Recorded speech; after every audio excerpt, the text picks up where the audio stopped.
রাসূল খুদা সাল্লাল্লাহু আলাইহি ওয়াসাল্লাম ইরশাদ করেন, হে আমার উম্মতের নরনারী, যদি শোয়ার সময় তিনবার আস্তাগফিরুল্লাহ আল্লাযী লা ইলাহা ইল্লা হুয়াল হাইয়ুল কাইয়্যুম ওয়া আতুবু ইলাইহি পর্যন্ত পাঠ করো, ইখলাসের সহিত আন্তরিকতার সহিত পাঠ করো, আল্লাহ রাব্বুল আলামিনের সন্তুষ্টির জন্য পাঠ করো, আল্লাহ রাব্বুল আলামিন আলেজ নামী ময়দানের মাটিগুলির ধুলাবালি পরিমাণ গুনাহ যদি তোমার আমলনামার মধ্যে থাকে, আল্লাহ রাব্বুল আলামিন এগুলিও ক্ষমা করে দিবেন।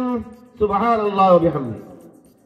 আও মিসলা আদাদি ওয়ারাকিশ শাজার, রাসূল বলেন, অথবা সারা পৃথিবীর মধ্যে যত গাছ আছে, সব গাছগুলির মধ্যে যত পাতা আছে, এই পাতাগুলি পরিমাণে যদি কোনো ব্যক্তির আমলনামার মধ্যে গুনাহ থাকে, শুইতে গেলে তিনবার আস্তাগফিরুল্লাহ আল্লাযী লা ইলাহা ইল্লা হুয়াল হাইয়ুল কাইয়্যুম ওয়া আতুবু ইলাইহি পর্যন্ত পাঠ করে, আল্লাহ রাব্বুল আলামিন গাছের পাতা পরিমাণ সারা পৃথিবীর সব গাছগুলির পাতা পরিমাণ গুনাহ যদি আমলনামার মধ্যে থেকে থাকে, এই গুনাহগুলিও ক্ষমা করে দিবেন।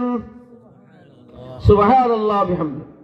আবার ভাইরা, আমি আপনাদেরকে জিজ্ঞেস করি, আপনাদের নাউলি গ্রামের মধ্যে যত গাছ আছে, এই গাছগুলির মধ্যে যত পাতা আছে, বাংলাদেশে 16 কোটি 17 কোটি মানুষ আছে, 18 কোটি মানুষ আছে, 18 কোটি মানুষ যদি একত্রিত হইয়া শুধু নাউলি গ্রামে গাছগুলির সব পাতাগুলি গণনা করতে থাকে, কিয়ামত পর্যন্ত গণনা শেষ করতে পারবে না।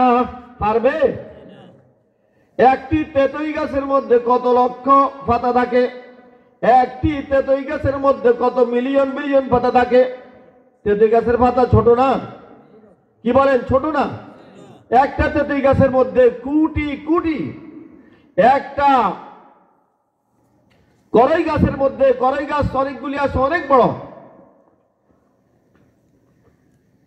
ওই বড় বড় করই গাছের মধ্যে লক্ষ লক্ষ নয়, কোটি কোটি পাতা আছে। শুধু এক গ্রামের গাছের পাতার কথা বলি, এক গ্রামের গাছের পাতাও আপনি যদি গণনা করতে থাকেন, আপনার হায়াত শেষ হয়ে যাবে, আপনার গ্রামের সব লোকগুলির হায়াত শেষ হয়ে যাবে, কিন্তু গাছের পাতাগুলি গণনা শেষ করতে পারবেন না। আল্লাহর হাবিব বলেন, ও আমার উম্মতের নরনারী, যদি ইখলাসের সাথে শুইতে গেলে তিনবার আস্তাগফিরুল্লাহ আল্লাযী লা ইলাহা ইল্লা হুয়াল হাইয়ুল কাইয়্যুম ওয়া আতুবু ইলাইহি পর্যন্ত পাঠ করো, আল্লাহ রাব্বুল আলামিন তোমার সব গুনাহ ক্ষমা করে দিবেন। এমনকি সারা পৃথিবীর মধ্যে যত গাছ আছে, সব গাছগুলির মধ্যে যত পাতা আছে, যত মিলিয়ন মিলিয়ন পাতা আছে, ওই পাতাগুলি পরিমাণে যদি তোমার আমলনামার মধ্যে গুনাহ জমা হয়ে থাকে, এই গুনাহগুলিও আল্লাহ রাব্বুল আলামিন দয়া করে ক্ষমা করে দিবেন। সুবহানাল্লাহ ওয়া বিহামদিহি।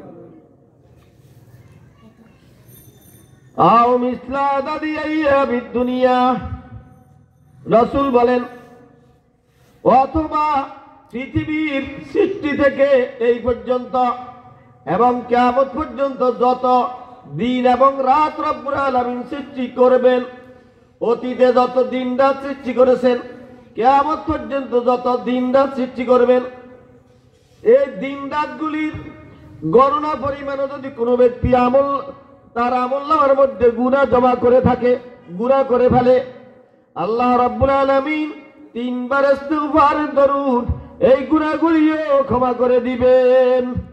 সুবহানাল্লাহ ওয়া বিহামদিহি।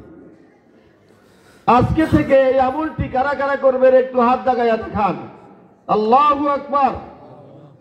আল্লাহ আপনি আপনার বান্দাদেরকে আমল করার জন্য কবুল করেন, রব্বুল আলামিন আমলের জন্য কবুল করেন। ওয়াজ তো শোনার জন্য আমরা আসছি, ওয়াজ প্রতিদিন শুনি, কিন্তু আমলের কোনো ধারধারি না। আমলের নিয়তে ওয়াজ শুননেওয়ালা, ওয়াজের শ্রোতা অনেক কম, শ্রুতিমধুর আওয়াজ শোনার জন্য, ভাষার পাণ্ডিত্য শোনার জন্য অনেকে আসে। ভাইরাল বক্তার বয়ান শোনার জন্য আসে। ভাইরাল বক্তার বয়ান শুনলে কি সওয়াব বেশি হবে? কি বলেন? ভাইরাল বক্তা বর্তমানে শুরু হয়েছে। ভাইরাল বক্তা দাওয়াত দাও।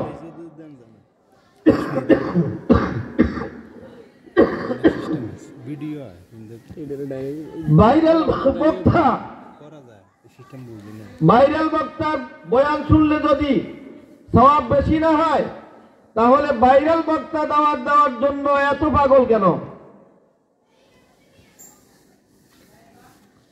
ফজলি নবী এক বড় বক্তা ছিল, বিশ্ব বরেণ্য বক্তা। আজীবন মানুষের সামনে বক্তৃতা করেছিল, কিন্তু তার মধ্যে কোনো আন্তরিকতা, আল্লাহর ভালোবাসা ছিল না, রাসূলের ভালোবাসা